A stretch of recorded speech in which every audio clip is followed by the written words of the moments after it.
আমরা কোনোভাবেই সামাজিক অবক্ষয় মনে করি না। আমরা মনে করি আওয়ামী লীগের ফান্ডিংয়ে, আওয়ামী লীগের টাকায় বাংলাদেশের কিছু লোকজনকে লেলিয়ে দেওয়া হয়েছে, শিশুদেরকে ধর্ষণ করে এই সরকারের রাজনৈতিক পরিবেশকে অস্থিতিশীল করে একটা আন্দোলনের দিকে দেশকে নিয়ে যাওয়া ঠিক। এবং তারা মনে করে যে বিএনপি জামাত যদি আন্দোলন করে, বিএনপি জামাত যদি দাঙ্গায় লিপ্ত হয়, তাহলে হয়তো মাঝখান দিয়ে ফায়দা নিয়ে আবারও তাদের আপা প্রবেশ করবে।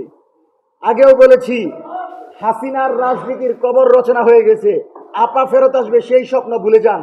এবং বাংলাদেশের সকল ফ্যাসিবাদ বিরোধী দলগুলোকে বলবো, যে কোনো পরিস্থিতিতে আপনারা ঐক্যবদ্ধ থেকে আওয়ামী লীগ মোকাবেলার প্রস্তুতি নেন।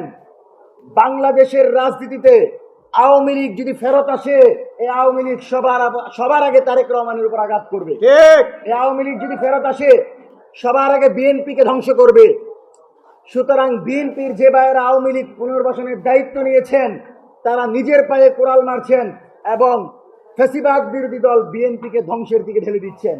সেজন্য আসালামকে পুনর্বাসন চলবে না, আওয়ামী লীগকে পুনর্বাসন চলবে না, এবং কোনো প্রক্রিয়ার মাধ্যমে আওয়ামী লীগের রাজনীতিকে সক্রিয় করা যাবে না।